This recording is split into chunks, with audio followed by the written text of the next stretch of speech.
Bonsoir à tous, j'espère que vous allez bien, moi je vais super bien. Donc dans cette vidéo, je vais parler, comme je l'avais promis, des parties suivantes euh, concernant les différents onglets, les différents modèles marques de téléphone qui sont sur Unlocked. Je viens tout de suite de faire la partie Vivo, donc j'ai terminé le Mi, Samsung, Huawei, Oppo, Vivo. Donc je vais attaquer le V-Smart et cumuler cela avec le Meizu parce que ce sont des modèles qui ne sont pas très nombreux, ce sont des téléphones un peu rares à avoir. Donc, lorsque vous voyez V-Smart, c'est une marque de téléphone et bon, je ne sais pas si quelqu'un personnellement a déjà rencontré ces différents modèles-là. Moi, je n'ai jamais rencontré un téléphone V-Smart. Euh, mais quand même, je sais que il y a des modèles V-Smart sur Unlocked, comme vous pouvez le voir. Voilà, on a le V-Smart Active 1, B, ainsi de suite. Je pense que ce ne sont pas des téléphones qui, il n'y en a pas trop en Afrique, hein. Je n'en ai jamais vu même. D'accord? C'est comme d'habitude, vous avez des modèles de téléphone, vous avez des options qui sont là. Si on clique sur fonction, c'est généralement certains modes, le fast mode et le mode ADB, ainsi de suite. On a le meta mode, on a le diag mode. D'accord? C'est tout pour cette partie. Par contre, pour le côté Meizu, lorsqu'on va venir également, c'est un téléphone qui, bon, j'ai déjà rencontré des Meizu, ce sont des téléphones chinois. Généralement, ce sont des téléphones chinois et ça vient surtout, pas trop comme ça aussi, comme, voilà, donc on a des modèles quand même. Et vous allez voir que la plupart, presque tous les Meizu là qu'on a dans la liste ici, ce sont les téléphones à processeur Qualcomm. D'accord? Et SPD. Le SPD, il est carrément affiché ici en rouge, SPD. Le Chrome, en noir du moins, le rouge, ce sont les processeurs Mediatek. Donc, lorsque tu sélectionnes ton modèle, tu fais l'opération que tu veux. Tu presses les deux boutons, tu branches le téléphone. Comme tu le vois sur la liste, là, il y a beaucoup de choses. On a également fonction. Voilà, là, on peut trouver certaines fonctions de fast boot. Il y en a pas assez comme ça. Et ça, c'est le mot diagnostic où on peut faire la réparation d'email. Et c'est très, très, très simple à faire. On a également quelques téléphones à processeur Qualcomm. Lorsqu'on va cliquer dessus, on essaie de faire le test point et on branche le téléphone, on fait l'opération comme on veut. C'est très simple. Ce sont des vieux téléphones, donc ça ne sera pas assez compliqué. Et généralement, lorsque Unlocked fait les mises à jour, bon, ce n'est pas trop, ils ne misent pas trop sur ces parties-là. Donc, il y a des parties qui sont des marques qui sont un peu plus populaires et utilisées. Donc, c'est sur ceux-là que Unlocked se base.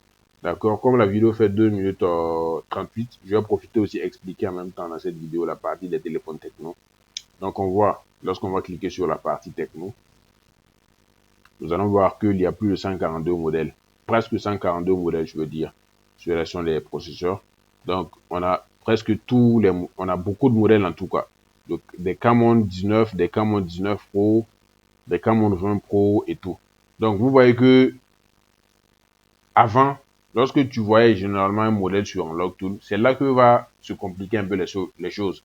Certains m'écrivent, ils disent que non, j'ai vu mon modèle, mais lorsque je lance l'opération, par exemple, pour un Camon 20 Pro, CK7N, je n'en vois pas, voilà, et que je lance l'opération, ça échoue.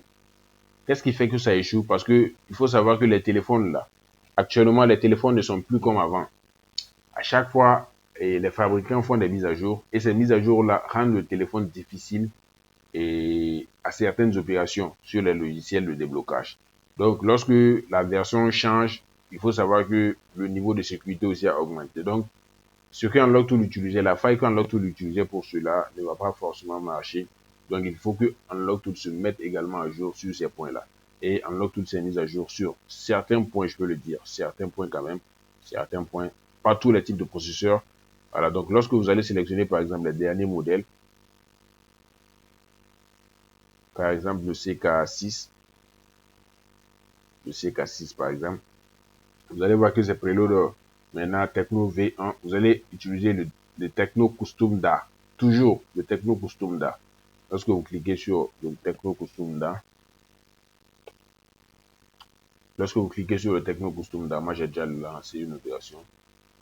Vous allez voir Custom DA, les différents Custom DA qui sont là. D'accord? Et maintenant, vous allez voir les différents processeurs qui sont là. D'abord, il faut connaître son type de processeur. Moi, j'ai pris un CK6 parce que je sais que le CK6 a pour processeur MT6768. Donc, lorsque je vais cliquer là-dessus, je pourrais faire une opération, lancer le téléphone et l'opération sera conduite à bon port sans aucun problème. Mais par contre, lorsque je clique sur le CK7N, qui a un processeur MT6789, je ne pourrais pas m'en sortir. Je vais stopper l'opération. Je vais voir qu'il n'y a pas le MT67, 69. D'accord? Il y a le 67, 68, le 67, 65, le 67, 61, mais il n'y a pas de 67, 89. D'accord? Donc, tu vas aller sur Google pour connaître ton type de chipset, ton CPU, le numéro de ton processeur, et maintenant, tu vas pouvoir venir faire le choix là. D'accord? Et le custom DAFA, il est venu également pour certains Redmi et tout, et Xiaomi également. Mais par contre, pour les vieux modèles, je pense que lorsque vous cochez Preloader, voilà, vous pouvez faire votre choix. Vous pouvez essayer ces options qui sont là, V1, V2. Et lorsque cela ne marche pas, vous venez sur le custom DAV file. Et si vous voyez le type de processeur qui est sur votre téléphone et que cela se trouve ici, vous pouvez faire le choix et puis faire l'opération très simplement. Donc, ce sont des parties qui sont très simples à utiliser. Vous voyez que par exemple, quand je clique sur TechnoSpark Go 2024, ça c'est un processeur SPD. Je peux faire le ELISA FRP, mais pour les SPD, vous appuyez toujours sur le bouton volume moins. Le bouton qui enlève le volume là. Vous appuyez dessus, le téléphone a éteint et ensuite vous branchez le téléphone. Et l'opération va commencer sans aucun problème. D'accord? Donc, c'était technologie. J'ai expliqué dans cette vidéo la partie qui concerne les V-Smart, les Meizu et les Techno. D'accord? Je pense que je ne vais pas expliquer pour les Asus parce que ce sont des modèles de téléphone qui sont exotiques. Je ne les rencontre pas tous les jours. D'accord? Pour ceux qui n'ont pas la licence, le logiciel Unlock Tool, chacun peut le télécharger, mais ce n'est pas un logiciel gratuit. Ceux qui veulent acheter leur abonnement Unlock Tool pour pouvoir utiliser Unlock Tool, vous me contactez sur le numéro WhatsApp et je vais vous donner les formalités. On se dit à la prochaine. Bye. Abonnez-vous, likez, tout ça.